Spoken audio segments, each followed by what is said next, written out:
Şüphesiz yani bu darbenin amaçlarının bir tanesi de Türkiye'de çok ciddi düzeyde gelişmiş olan ekonomiyi çökertmekti. Bu darbenin bir ekonomik boyutuydu. Darbelerin ardından ekonomilerin etkilenmemesi tabii ki kaçınılmaz. Ancak Türkiye'de bir gerçek var. Yani Türk ekonomisinin dayandığı iki tane temel gerçek var. Birincisi, Türk ekonomisi üretime dayalı bir ekonomidir. Yani Türkiye üreten bir ülkedir. Türkiye yıllık 780 milyar dolar üretim yapan bir ülkedir. Türkiye'de sanayi mamulleri, Türkiye'de turizm, Türkiye'de tarım, Türkiye'de gıda, yani birçok anlamda Türkiye gerçekten şu anda kendi ihtiyaçlarını çok rahat bir şekilde yani yerine getirebilecek, hatta bu anlamda belki de 20 ülkeyi besleyebilecek bir kapasite sahip bir üretimden bahsediyoruz. Türkiye böyle bir ülke. Ve şunu unutmamalıyız. Türkiye yani dünyanın 17. büyük ekonomi sahip bir ülke. Yani yıllık milli geliri 10.500 dolar olan bir ekonomiden bahsediyoruz. Bu ekonominin bir haftalık bir süreçte yani bu derece ciddi bir etkilenmeye maruz kalması tabii ki beklenilemez. Şimdi Türkiye böyle bir ekonomi. Uluslararası ilişkilerde şöyle bir durum var. Yani ilişkiler menfaate dayalıdır. Evet. Menfaatler devam ettiği sürece yatırımlar devam edecektir. Yatırımlar verim karşılığı olduğu sürece devam edecektir. Uluslararası Türkiye'nin bu anlamda içinde olduğu çok ciddi tabii ilişkiler var yatırımlarla ilgili. Bunlar kesilmeyecektir. Bunlar devam edecektir. Niye? Çünkü karşılıklı menfaatler söz konusu. Bunlar devam ediyor. Çok ciddi uluslararası uzun vadeli projeler var. Dolayısıyla bunların akamete uğraması böyle bir süreçte bu karşılıklı verim menfaat devam ettiği sürece niye kesilsin? Şüphesiz bunlar devam edecektir. Bir de elimizde ekonomik veriler var şu anda. Yani TL'nin döviz karşısındaki gücünü biliyoruz. Yani 3'e yaklaşan bir durumdaydı. 3 TL 1 doların değeri. Şu anda da 3 sanırım 2 civarında. Yani böyle bir darbeden sonra TL'nin döviz karşısındaki bu gücünü muhafaza etmesi en büyük şu anda elimize veri. Demek ki ekonomi etkilenmiyor, devam ediyor. Ve şunu da biliyoruz.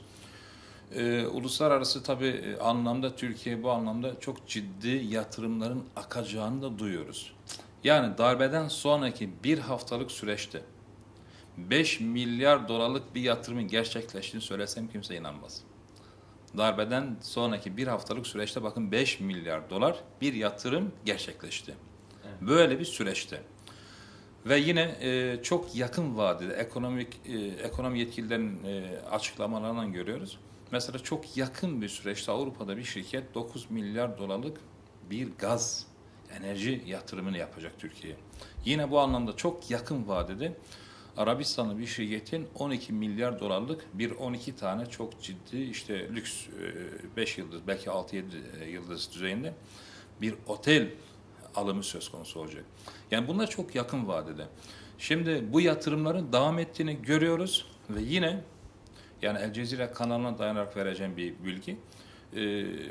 5 aylık süre içerisinde Arabistan'ın Türkiye 550 milyar dolar civarında bir para akışından söz ediliyor. Yine Katar'dan iş adamlarının çok ciddi anlamda 200-250 milyar civarında bir yatırım söz konusu. Ve şunu da bilelim, Türkiye şu anda emlak sektörüne özellikle İstanbul, Bursa, işte Marmara bölgesi başta olmak üzere çok ciddi anlamda Arap kardeşlerimizin yatırımlarını görüyoruz. Bunlar sürekli devam ediyor. Yani sadece geçen sene İstanbul'da 80 milyar dolarlık bir emlak sektöründe bir yatırım oldu. Yani kişisel bazda bildiğimiz, duyduğumuz tek bir kişinin 5 milyar dolar civarında sadece geçen sene Başakşehir'de bir yatırım olduğunu biz şahit olduk. Şimdi bunlar devam ediyor. Hayat devam ediyor İstanbul'da, Türkiye'de. Yatırımlar devam ediyor. Vatandaş üretimine devam ediyor. Yani darbelerden sonra bizim gözlemimiz her zaman nedir? Vatandaşlar bankalara hücum eder, evet. Marketlere hücum eder. İşte stoklamaya giderler. Döviz stoğu, mal stoğu, para stoğu vesaire. Türkiye'de bunları biz görmedik. Görmedik ve görmüyoruz. Hayat devam ediyor, bankalar işlemlerine devam ediyor, vatandaş üretimine devam ediyor ve gerçekten şu anda bu anlamda hiçbir sıkıntı yok. Hayat kaldığı yerden devam ediyor. Şimdi uluslararası bu kredi derecelendirme kuruluşlarına, o Standard Poor's gibi, Fitch gibi bazı kuruluşlar var. Yani darbenin akabinde 3 gün hemen sonrasında Türkiye'nin kredi notunun düştüklerine şahit olduk.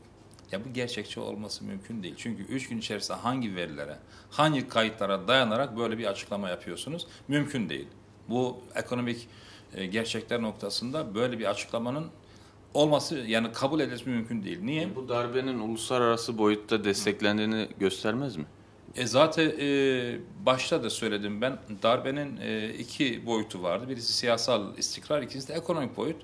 Yani Türkiye uluslararası anlamda yaşanan, bakın Amerika'daki kredilerden, işte Avrupa'daki bu krizlerden, Asya'daki krizlerden, hatta en son İngiltere'nin işte Avrupa Birliği'nden çıkmasından, bu kadar uluslararası düzeydeki krizlerden, ekonomik krizlerden Türkiye hiç etkilenmeden, çoğundan teğet geçerek vesaire etkilenmeden devam ettirdi. Türkiye'de çok ciddi bir bankacılık sistemi var.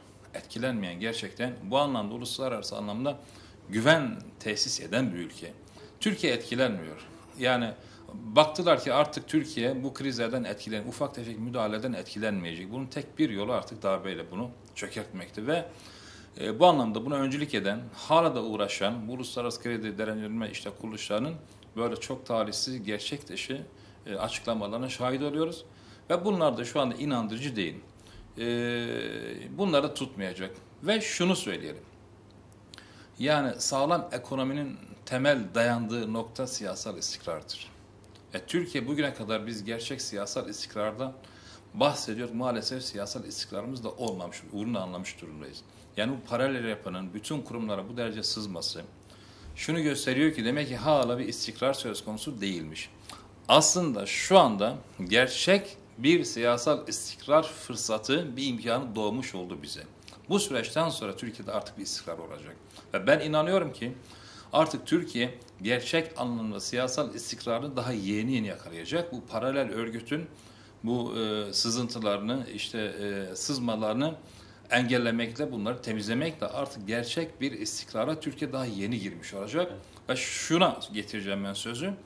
Yakalanacak, yani ortaya konacak bu gerçek siyasal istikrardan sonra aslında çok daha sağlam bir ekonomik istikrar Türkiye'yi bekliyor.